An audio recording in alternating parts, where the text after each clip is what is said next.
Hello. Since more or less the very beginning, the Warhammer world has been under the threat of chaos, and there are few examples more sinister, insidious, and visually dramatic than the hideous, mutating, perfidious corruption of the Beastmen. Part human, part animal creatures that plague the peoples of the old world and fight in the name of their ruinous gods. But though they are a quintessential part of Warhammer history, after all, they have featured in every edition of the game in some way, they are also a hugely integral part of Warhammer's story, and they've been in countless novels and books, and there are hundreds of miniatures from the Citadel range over the years. Despite all of that, they don't actually originate with Warhammer. They predate it by quite some way, and their story can be traced back to another RPG that was published by Games Workshop and before that Chaosium called RuneQuest. And before that, there are origins deep within Greek and Roman myths that have played a huge part in associating the Beastmen with the forces of chaos. From those mythic origins and goat-like worship of the devil through role-playing games like RuneQuest and into Warhammer's world and the realm of chaos, this is quite a story. I'm Jordan, this is Jordan Sorcery, and today we're building Warhammer Armies, Chaos Beastmen.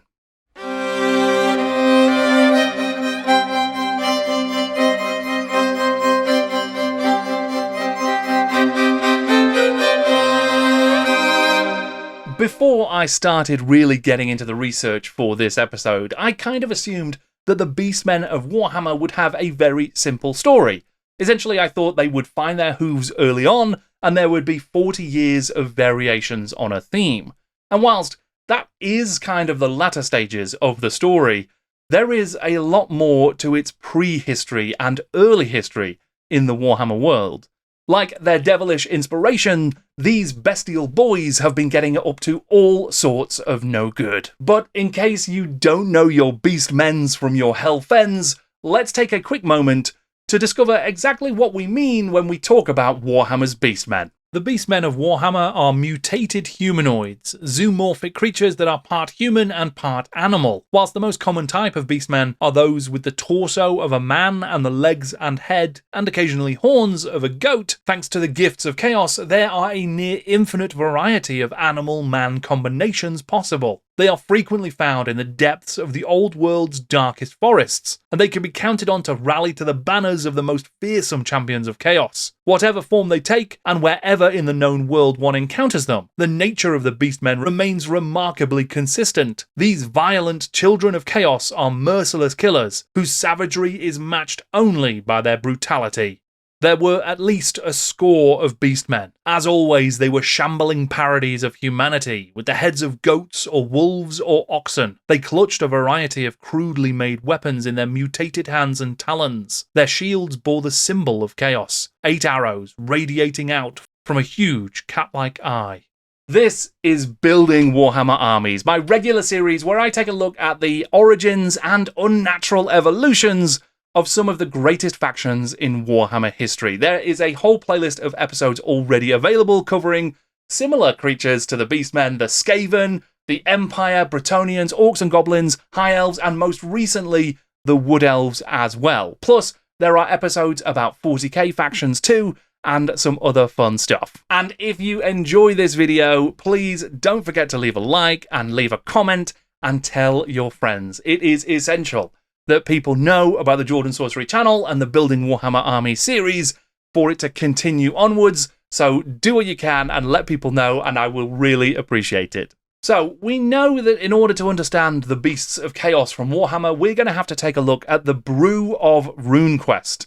But before we get to that, it behooves us to look at the mythical origins of these part beast, part men myths and folkloric legends.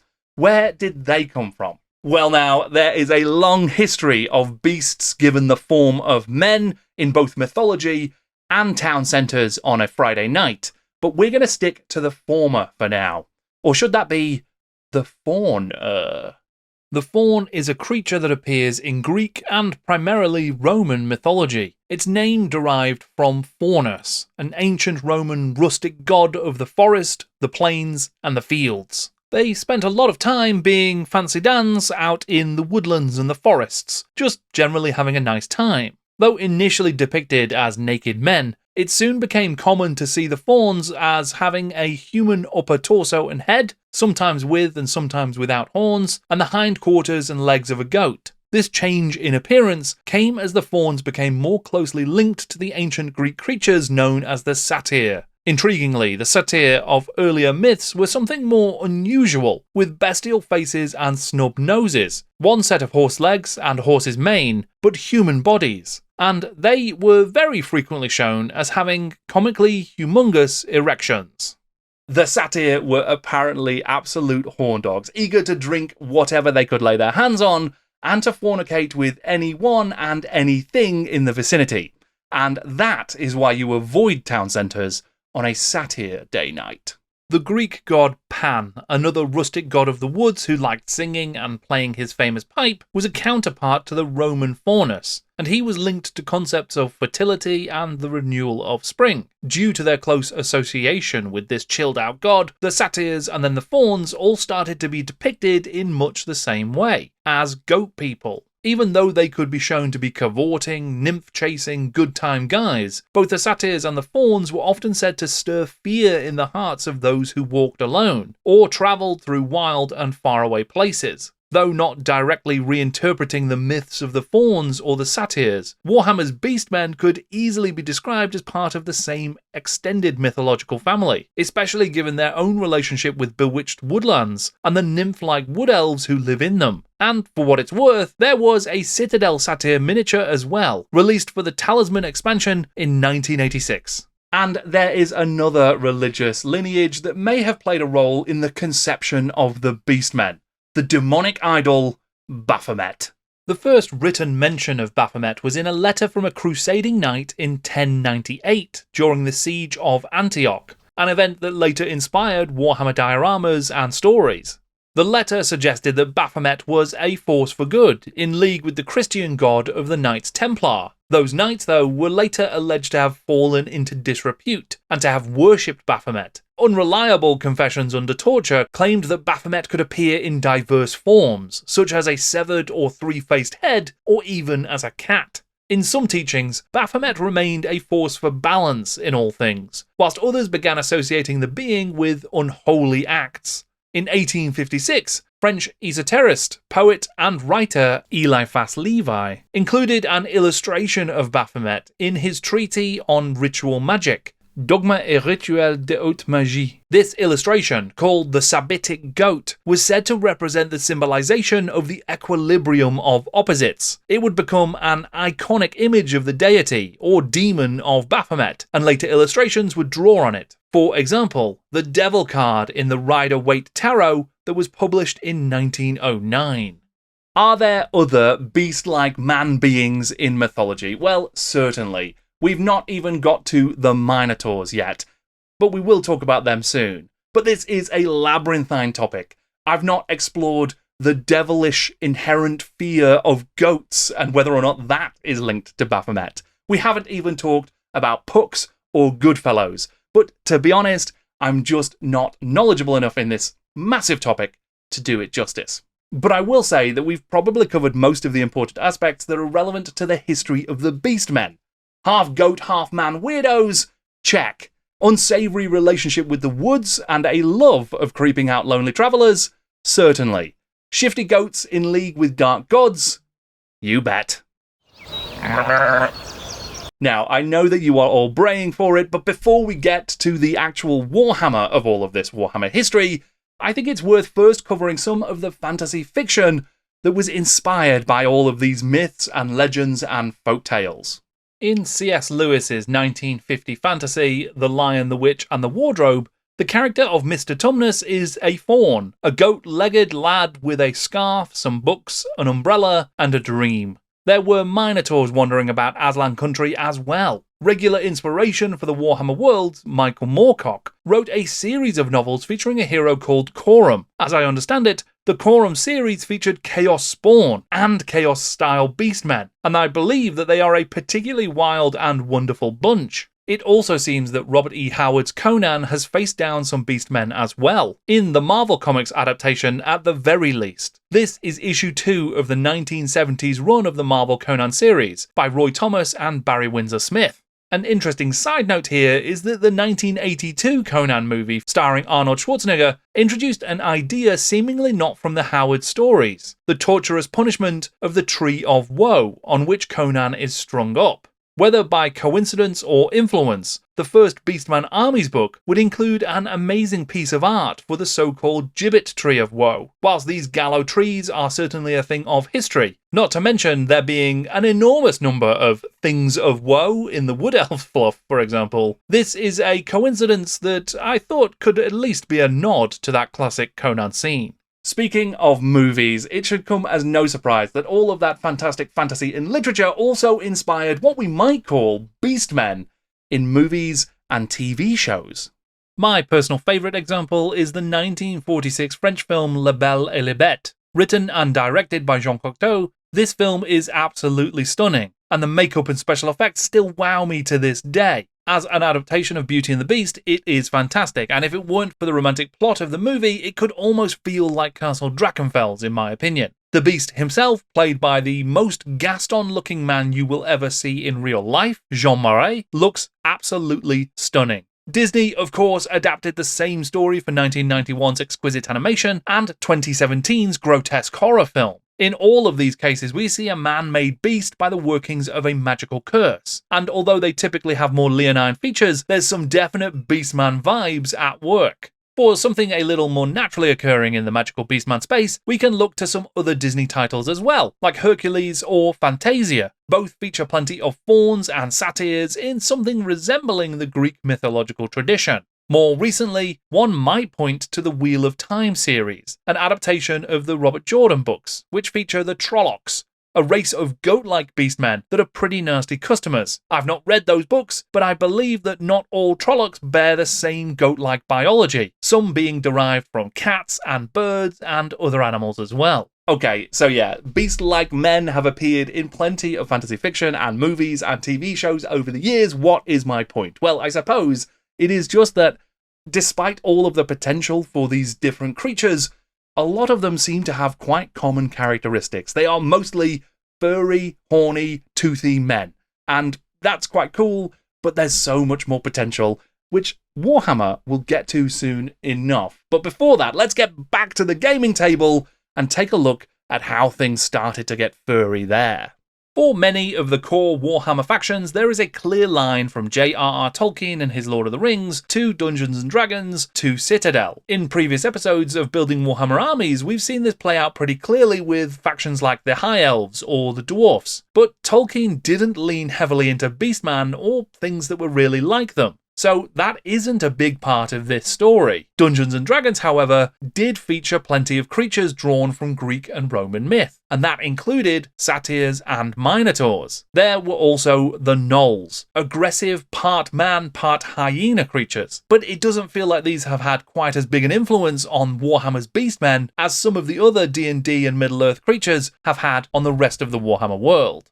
D&D is all well and good, but in this story, there is another role-playing game that's far more relevant. Designed by Steve Perrin, Ray Turney, Steve Henderson, and Warren James, in 1978, Chaosium released RuneQuest. That game was set in the universe created by Chaosium's founder, Greg Stafford, a mythical land called Glorantha. Greg Stafford created Glorantha in the mid-60s, but it wouldn't be until the release of his 1975 board game, White Bear and Red Moon, that players would get the chance to fully explore this world. In order to publish White Bear and Red Moon, Stafford founded his own company called Chaosium, and it would go on to publish hugely successful role-playing games like Call of Cthulhu and RuneQuest. Games Workshop would later license several Chaosium games for release in the UK, including the second and third editions of RuneQuest. In an interview in White Dwarf issue 17 from February 1980, Stafford talked about his inspiration when creating the world of Glorantha. My literary background in the field begins in the classics. You know, Homer's Iliad and Odyssey first, the Greek playwrights. And soon I began reading these while still in grammar school. By high school, I had devoured Beowulf. and the Nibelungenlied, the Eddas and the Vedas, Gilgamesh and all that. In college, I met Elric, then Bilbo and Frodo, then Conan, in that order. I was lucky enough to get exposed to the old masters like Dunsany, Lovecraft, Smith, and then the rest of Moorcock's tales. Amongst the denizens of Glorantha that may owe thanks to Stafford's classical schooling are the satyrs, but the really interesting inhabitants are creatures of chaos known as the Broo. Human-bodied with the heads of deer and goats, the Broos, or goatkin, are tied irrevocably with the rune of chaos. They are given to atrocities and foul practices, and are carriers of numerous loathsome diseases. The Broo are typically born to human parents, who rarely survive the experience, and they are notorious for their unsavoury methods of reproduction. In 1982, Citadel would debut a range of Michael and Alan Perry sculpted miniatures for their new RuneQuest license. One of the early boxes was a set of Beastmen. It included a Scorpion Man, some Broo, and the esteemed Jackobear. The following year, there would be 3 dedicated boxes full of new Broo minis. They were named like the ironic social media ad campaign for a new tea company: the Vile Broo, Attack of the Broo, and quite simply, the Broo. There would also be a full range of Chaos Broo minis released in blister packs. By the end of 1983, there was an entire petting zoo worth of unique Broo miniatures available in the Citadel range. Okay, now I know it's taken a hot minute to get to this point, but everything till now has been fantastic, relevant, and well-explained context. But here is where we get to Warhammer, because the same year that Attack of the Broo was released by Citadel, there was also the release of Warhammer, the Game of Fantasy Battles First Edition. The contents of that first edition were focused primarily on the rules, bringing the ideas behind historical wargaming into the fantasy realm. The intention was for gamers to buy these rules so they could make use of their entire fantasy miniatures collection. That collection, which most likely would include miniatures that were created for Dungeons & Dragons and RuneQuest. With Warhammer, you could field pretty much everything you owned, and you were encouraged to buy more so that a party of adventurers or an ambushing band of goblins could be expanded to become a full army. A small bestiary section in the 3rd book from the first edition set, Tabletop Heroes, included rules and statistics for many of those miniatures that you would find in the Citadel range at the time. To wit, there were entries for things from the Fiend Factory range, the Balrog from the Lord of the Rings range, Menfish from the Fishmen range, and there were also were-creatures, were-rats, and other wacky stuff like that. In the best possible way, it was a kitchen sink approach to building a miniatures range for the game. Everything was welcome. It is surprising then that at this point, there were no Beastmen or even Broo present in the Warhammer game. But there were precursors to the Children of Chaos. Before I get to the big furry boys, I just want to take a moment to share a word from this episode's sponsor. Me, or at least my Patreon, because the work that I do here on the channel, researching and documenting the history of Games Workshop and Warhammer and the wider tabletop hobby, and the stuff that I do over on Jordan Sorcery Pods, where I interview the people who made all of these amazing games that we love, all of that is only possible because of the support I receive from my patrons. There is a link in the description below. You can join for free if you would just like to see the weekly newsletter and access to my free quizzes. If you would like to become a paid supporter, that starts from as little as $1 a month, and you will get early and exclusive access to interviews, exclusive content, and my monthly missive, where I explain the state of the channel and the project that I'm working on next. You all have my eternal gratitude. I am so grateful to all of my supporters, and I think that you are the best of gores. Okay, enough cheesy, earnest nonsense. Let's get back to the thing. Whether it was a licensing question, or due to space or timing, or some entirely other reason, there were no Broo or Beastmen in the first edition of Warhammer, but there would be a couple of creatures that would later become closely associated with the Children of Chaos. The Centaurs, and the most beastly of all men, except Piers Morgan, the Minotaur.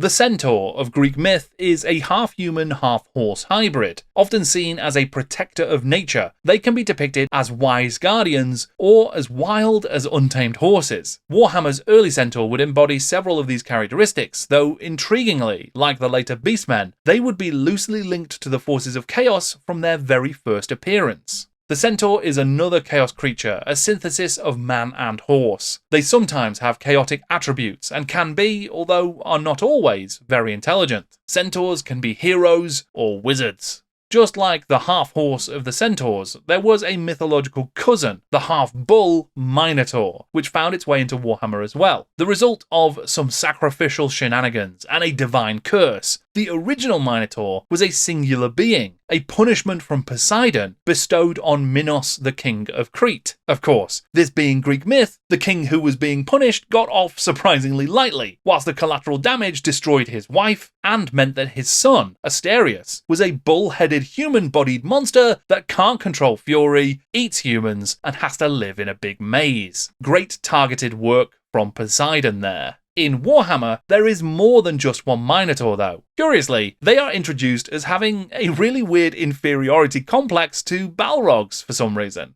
Minotaurs, like Balrogs, were once spirits who, fallen and twisted by evil and hatred, have assumed gross physical shapes. Minotaurs, however, are much less powerful than Balrogs. They live far away from light, amongst the darker parts of caves, often as solitary creatures, or amongst orcs and goblins who both fear and respect them.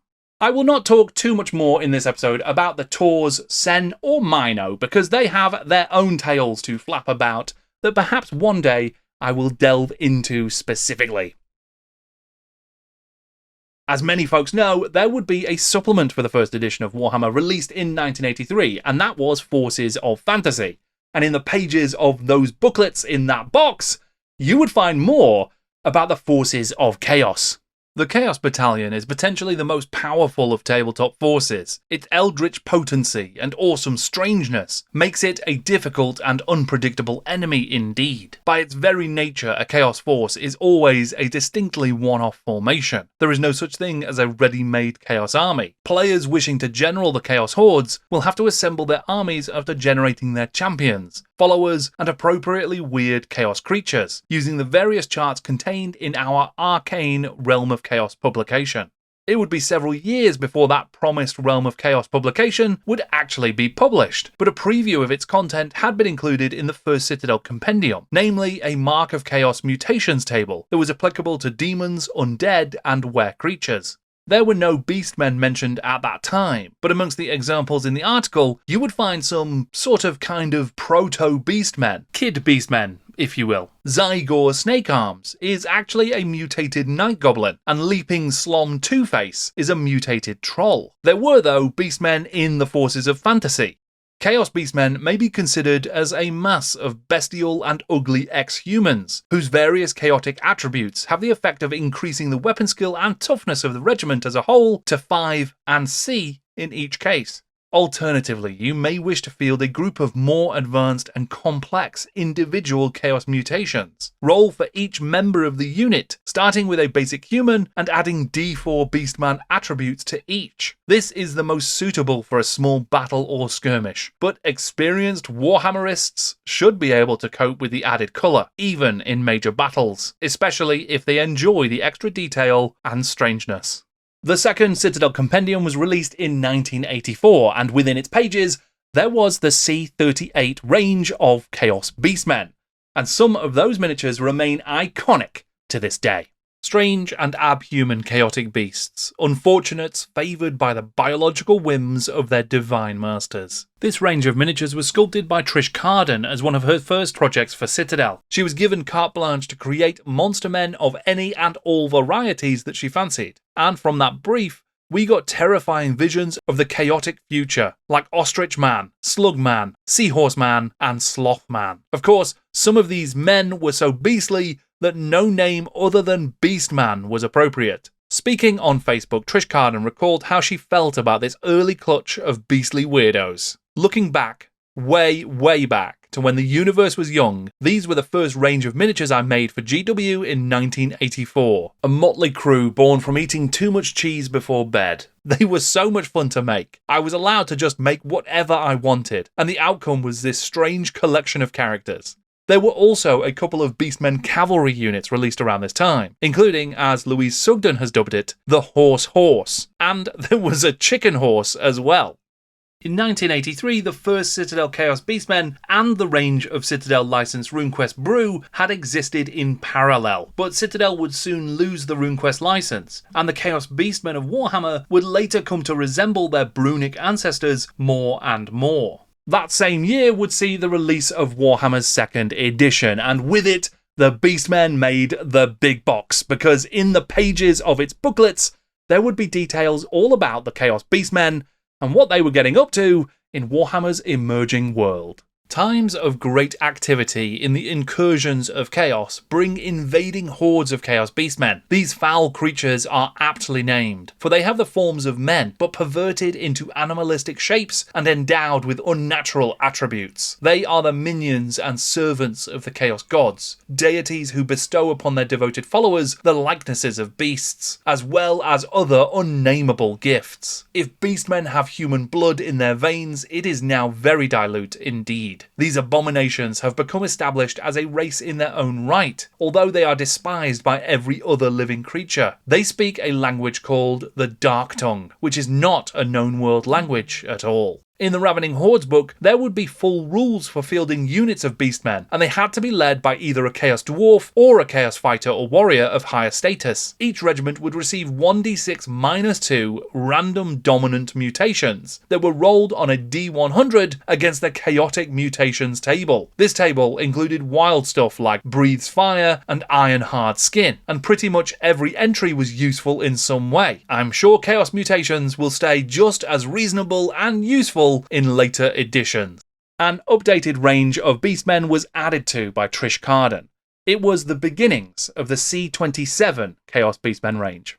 Amongst the miniatures advertised in the autumn 1985 Citadel Journal under the new code were several Carden minis from that pre-slaughter era that had been reworked with new slaughter-based tabs. You all know I'm a fan of Hogman and Slimearm, but I've got to be true to myself. Out of these Beastmen, Kiss of Death is my winner. The C27 range would be supplemented the following year with a number of new models, sculpted by the erstwhile Goblin Master, Kev Adams. Like the rest of you, I'm just sick and tired of playing favourites. These are all beautiful children of chaos, and I love them all the same. It's just not possible or right to pick a favourite. But it is Swilfog. It wouldn't be long before the release of an often overlooked Games Workshop board game, Stephen Hand's Chaos Marauders. In actuality, the game is about building an orc army, using cards to gather your forces into ranks, but you can recruit some chaos units too, and that is why I'm mentioning it at all. There are a couple of cards here featuring Beastmen units called the Claws of Malal, one of the few canonical mentions of the 5th Chaos God in the wider Warhammer world. And if you want to learn the truth about this unusual Beastman-looking renegade god, then you can check out my entire video all about them. Warhammer's 3rd edition released in 1987, and amongst its grim and perilous details, there was plenty of grubby information about the Beastmen, more than we'd ever seen before. During the original incursions of chaos, Warpstone dust carried the corrupting influence of chaos amongst every living species. Insanity and physical mutation changed existing creatures and created new ones, some of whom survived and bred. As time progressed, populations stabilized into consistent forms, and individuals too foul to describe crawled away into the darkness below the earth and were forgotten. From this collection of half men and half beasts emerged the creatures known today as Beastmen. Beastmen are twisted in mind as in body. Sadism and the workshop of the gods of chaos are their only solace in a world where they are feared and hated. From one isolated group of Beastmen evolved the Skaven, creatures combining the physical attributes of man and rat. Other Beastmen forms are less stable, giving rise to fresh mutations in every generation, so that their forest hovels harbour an insane mixture of bestial flesh and vestigial humanity. Following the recent renewal of the incursions, there has been a considerable increase in mutant and bestial births amongst the human population of the old world. Cast into the forest, these foundlings are reared by the Beastmen, swelling their ranks as a result. At the same time, many foolish and desperate humans have turned to the worship of chaos gods, joining the midnight orgies of the Beastmen deep in the forests, and corrupting their souls as they succumb to the intoxicating lure of insanity. The power of the Beastmen grows secretly amidst the black hearts of the forest, nurtured by the support of corrupting humans and spawning fresh and powerful abominations under the mutating radiance of the waxing incursions of chaos. Their time approaches. It's clear in this edition how the myths of the satyrs and the fauns have been twisted and mirrored in a dark, chaotic fashion in order to create something sinister and suitably nightmarish for the Warhammer world. The Warhammer Armies supplement that was released for this edition would include the Beastmen in the Army of Chaos, as well as featuring a number of colour illustrations by Gary Chalk, like this one with its charmingly sinister little Chaos guys at the bottom. There were also several photos of Games Workshop staff and their own armies. Amongst them, the now legendary picture of Brian Ansell alongside his classic Chaos Force, an army that was built around 3 huge units of mighty Beastmen. Out of the barren wastes, out of the shadows of the forest, the Beastmen of Chaos come to kill. Once they were men, but Chaos has left its mark on them. Now they are more beast than man, living only to kill and destroy. In White Dwarf 95, we would get an advert for the latest Chaos Beastmen range, sculpted by Jez Goodwin, Kev Adams and Mark Copplestone. This series of miniatures would feature a preponderance of goatmen, but there were still plenty of inexplicably strange chaps too. Skrak has a particularly wolfish aspect, whilst Vrak and Larg look like they're villainous henchmen in a cartoon about dinosaur bikers. I'm not entirely sure what Slaw is up to, but I don't trust it. The range was featured more or less in its entirety in the 1988 Citadel catalogue, and it still included many of the Trish Carden and Kev Adams models, but it was clear that as the Beastmen were evolving, there would be fewer of the more bizarre examples, and increasing numbers of goat-like Beastmen. But there were more things to come for the abominable children of chaos, because in 1988, the first of the Realm of Chaos books was about to be released. The first Realm of Chaos book provided a deep well of rules and background for the followers of Khorne and Slaanesh in both Warhammer Fantasy and 40k. There are plenty of rules for mutations, but there's no dedicated section on Beastmen in this particular book. The army lists and heavy metal sections do feature some early Khorne Gors and Slann Gors though. It wouldn't come out for a few more years, but the companion volume, The Lost and the Damned, would cover the Zangors of Tzeentch and the Pestigors of Nurgle. I'm not complaining about the name Pestigor by any means, but given the naming convention, I've always wondered why they weren't just called Nurgors. The Lost and the Damned does include a dedicated section on the Beastmen of Chaos that talks more about the divisions in Beastmen society. The typical Beastman, the Gor, is subdivided into Caprigors, the most common type of goat-headed Beastman, and Bovigors that have more bovine characteristics. Then there's the Ungors, which can have a variety of mutations with often smaller horns than their Gor cousins. There's also information on other types of Beastmen and the formation of their warbands. And, of course, there is incredible art in this book, just like this phenomenal piece by Adrian Smith. There was also a wealth of fantastic art by Tony Ackland, an artist who had helped to define the look and feel of Warhammer through his extensive work on the early editions of the game. Alongside the release of Realm of Chaos, there was a new and expanded range of Beastmen released by Citadel, and new sculptors took on the task of creating these monstrous men. Sculptor Bob Ollie brought his own Iron Claw miniatures range to Citadel in 1987 and produced a host of classic models like his skeletons and his squats. By the late 80s, the Iron Claw label was retired and Ollie's work was repackaged in the regular Citadel ranges. In 1989, he was responsible for sculpting many of the new range of Beastmen. It's probably worth mentioning here too that there were a couple of Ollie Beastmen sculpts that were never actually released, due to their rather naughty nature. Whether designed as Slaaneshi Beastmen or in a nod to those early Grecian satyr, these Beastmen featured phallic shapes atop their heads. And I'm pretty certain that you can still find some of these guys in town centres on a Sunday night. Jez Goodwin's Realm of Chaos Beastmen work was highlighted in the 1989 Citadel catalogue, and much like his other miniatures, it is full of absolutely incredible pieces. I don't really have much more to add to this, other than to just take a second to look at these guys. Amazing. In the late 80s, the Beastmen were not just creatures of the Warhammer Fantasy world. They were present in the 41st millennium as well, and for a brief glorious summer in 1989, they were in the Imperial Army now. White Dwarf 109 features extensive new rules for the Imperial Guard to go alongside their impending plastic box set. The article makes clear that Imperial Guard squads and armies include not just humans, but abhumans as well. Whilst amongst these are the still present Ogryns and Ratlings, it also meant that Guard players could field Beastmen attack squads. Jez Goodwin sculpted a couple of lovely Imperial Beastman models, but the option to use them wouldn't stick around forever. In the universe, there was already disdain voiced by Imperial forces against these abhumans. They are an effective force in their own way, and I do not doubt the Emperor's wisdom in allowing tainted abhuman filth to serve him, but my men shall not be exposed to the corruption of these beasts. Commander Carab Culn, Legio Astartes, Red Scorpions. A group of brightly painted and in some cases converted beastmen were featured in the heavy metal pages of White Dwarf 124, including one of my favourite conversions seen in the magazine, Mike McVeigh's Warwing, a beastman champion of Tzeentch.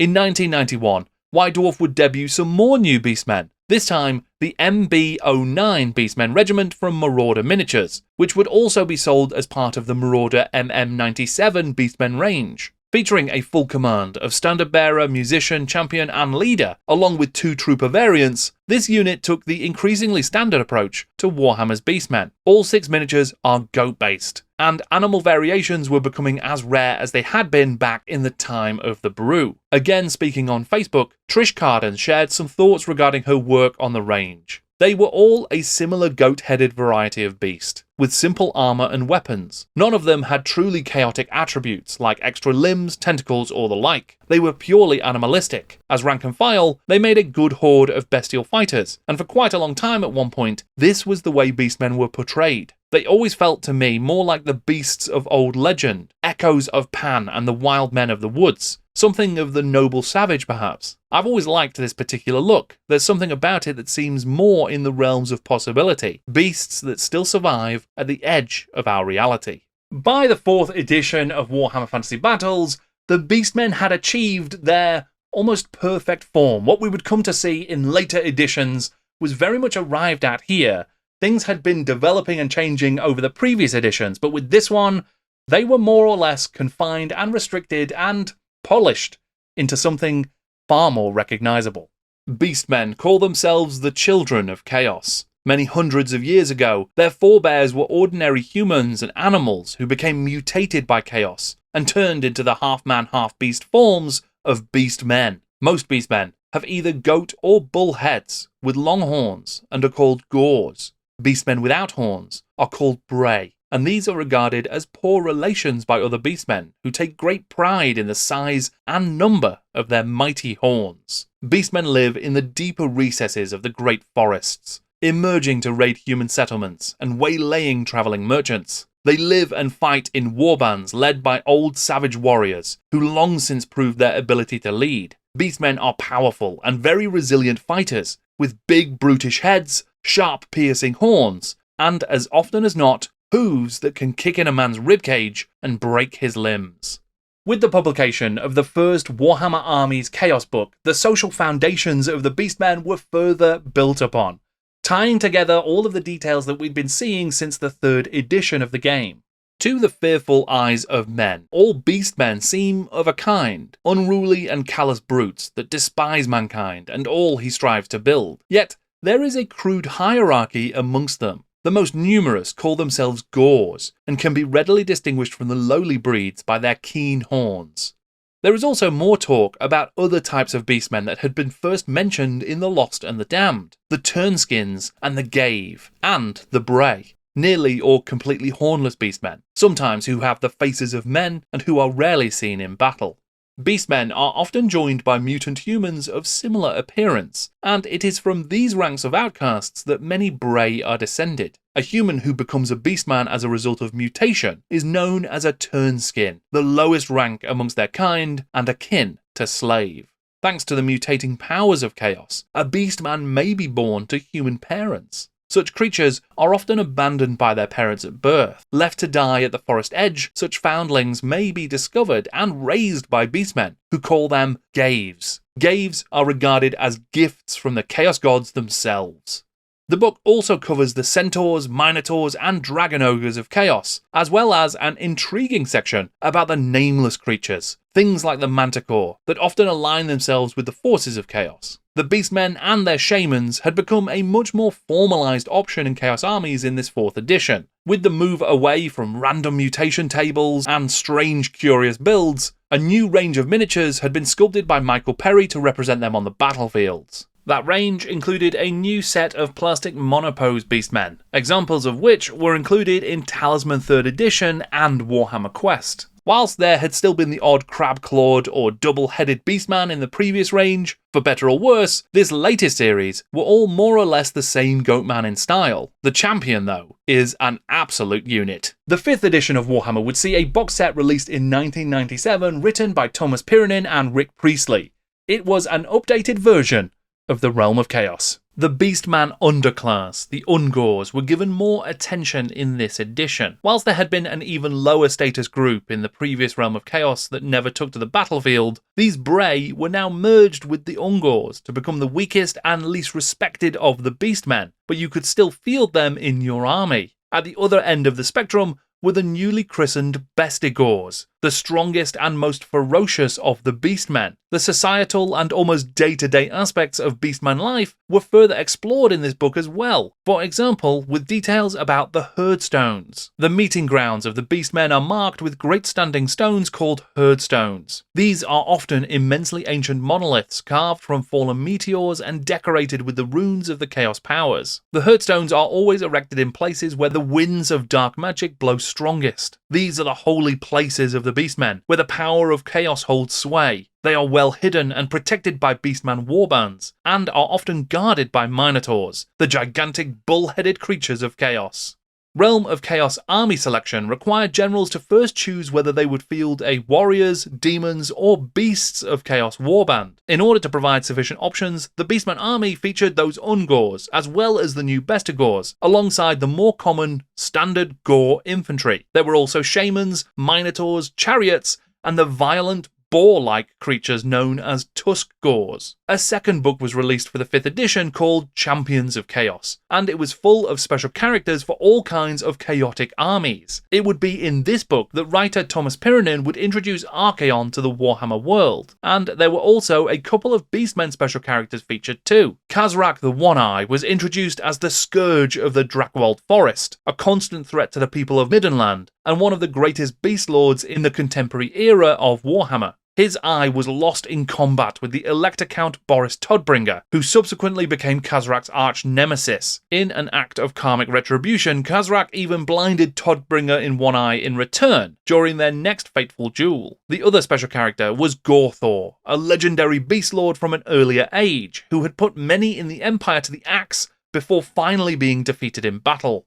It was during this era that White Dwarf would launch its much-loved recurrent series, The Tale of Four Gamers. In the inaugural run, White Dwarf editor Paul Sawyer collected and painted a truly iconic Beastman horde that is fondly remembered even now by many readers. Warhammer's 6th edition was something of a soft reboot for the setting, moving it away from the accessible, more colourful version of the game's world that had been created in the 4th and 5th editions, and taking on some of the dark, grim aspects that had been popularised in 40k, and in particular Mordheim, that had been released a few years earlier. Spearheading the development of this edition was Thomas Pirinen, the man behind Mordheim, and those Warhammer Armies books from the 5th edition for Chaos. And with him, the art direction was done by John Blanche, and that brought together such incredible, rich darkness that would really twist and mutate the Warhammer world into something far more almost folkloric and and dangerously dark.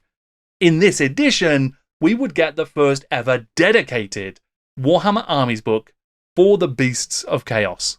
The book, written primarily by Gav Thorpe, and with the first of two brutally ferocious Paul Dainton covers, opens with a wonderfully macabre medieval poem about a young lad who is inspired by a Bretonnian questing knight to enter the woods, but who then meets a rather gruesome end. Such is the tone of the 6th edition of Warhammer, heightening the grim and the dark, and bringing into the fore much of the Beastmen background that had first been established in the realm of Chaos books. Using the trappings of folkloric tradition and classic storytelling, the Beastmen of the 6th edition are the worst form of the creatures that live in the woods. The social structure of the Beastmen has been further expanded, and particular attention is given to exploring the ways in which the Beastmen function in their deplorable, brutal society. This Warhammer Armies book featured some incredible art by John Blanche, Alex Boyd, Paul Dainton, Nuala Kennedy, and Carl Kapinski. And at the risk of overloading this credit roll, I think it's also worth calling out the magnificent work that Boyd and Kennedy, along with Stefan Kapinski, did for the graphics on this book. Whilst the 4th edition of Warhammer had set an amazing precedent for brilliant Warhammer Armies books, it feels like they might never have looked better than they did in the 6th edition, and the Beasts of Chaos book is a highlight of the format.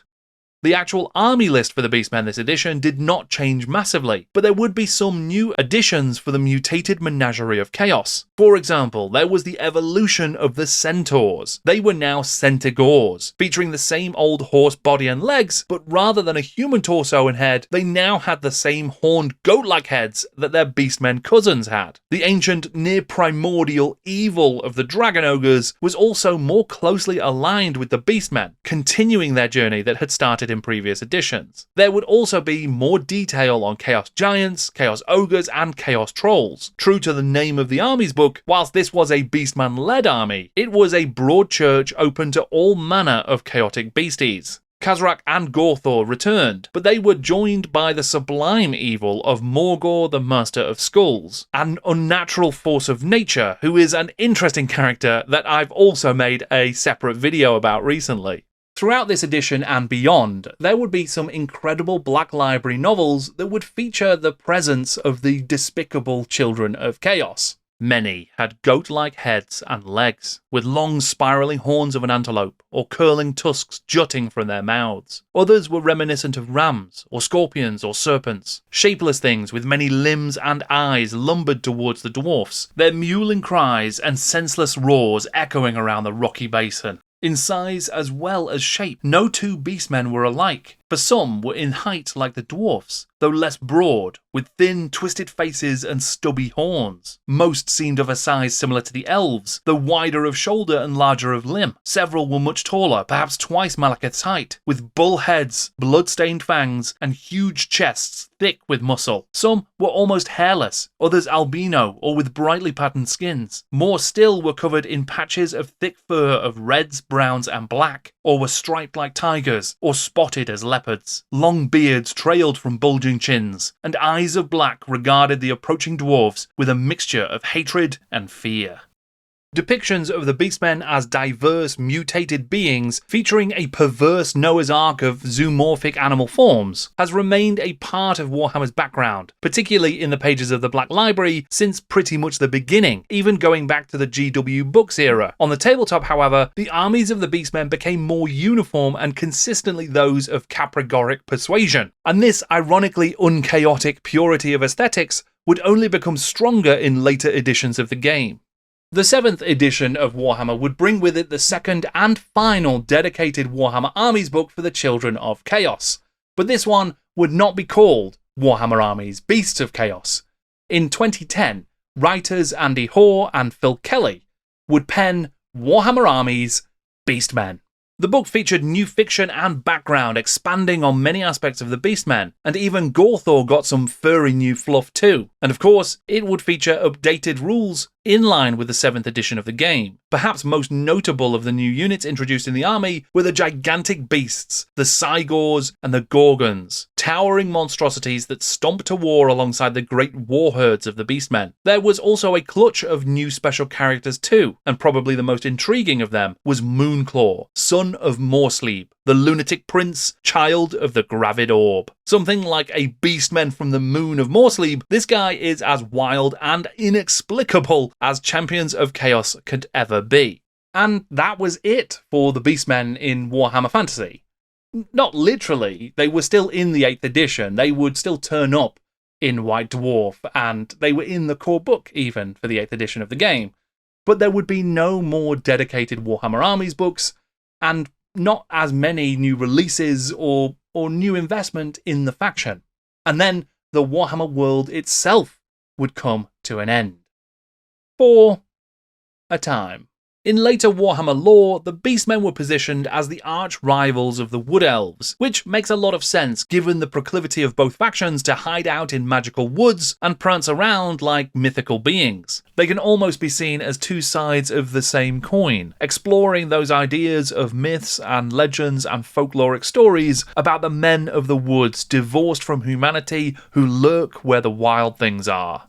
The development of each faction through editions of the game does present an interesting contrast as well. Whilst the Wood Elves started almost as nondescript elves that just happened to live in the forests, and they eventually broadened out into intensely magical beings that were far less recognisable. Beastmen's roots from the typically goat-headed brew of RuneQuest initially expanded onto many branching pathways, with a huge number of completely inexplicable Beastmen designs in the Citadel range. By the 4th edition, that calmed down considerably, and the standardized form of the Beastmen once again became the goat-headed and legged type. Meanwhile, the central elements of their lore remain the same. Their place in Chaos society did become clearer, and these children of Chaos were given much more detail as a savage hierarchical society that blighted civilization in the old world. With the later editions, there was almost a deeper lean into the mythic elements of these strange goat-legged beings that live in the woods, that seduce travelers and cause danger to local populations. From here, the Beastmen would go on to become one of the few armies that survived the cancellation of the Warhammer Fantasy game, reappearing in the Age of Sigmar almost exactly as they had left the world that was. There would be some additions, re-exploring the particular Beastmen dedicated to each ruinous power. But, of course, that would be a relatively short-lived sojourn in the mortal realms, because now the Beastmen march once again out of the dark forests onto the battlefields of the old world. It seems most appropriate here to give the final word on the Children of Chaos to one of the sculptors who was responsible for their earliest and some of their best miniatures. Again from a Facebook post, this is Trish Carden. At this point in time, Beastmen tended to all look very goat-like, unlike the first range I sculpted for Citadel, which were all very different and much weirder looking. I personally prefer the weirder types. To me, they are far more chaotic and bizarre. I hope that you have enjoyed this stroll through the dangerous woods of Beastmen history. I think that they are a fascinating faction. I think that there's so much cool stuff within that faction from their history that it's been a real joy. I am sure, as ever, I will have missed something important or not gone into as much detail as I could have. If there is something missing, or something that you think I should revisit or talk about more, or even that I need to understand because I don't know about it, please leave a comment down below and let me know. Maybe it will be the topic for a future video, or maybe it will just help me understand more about these wonderful Beast Boys. In the description below, you will find my Element Games affiliate link. If you are buying your own Beastmen Bray Herd or hobby supplies, you can use that and it helps the channel out. There is also a link to my Patreon, which, as I say, is enormously helpful, and I am hugely grateful for anybody who can offer any support, so thank you. Thank you very much for watching. I'm Jordan, and this is Jordan Sorcery.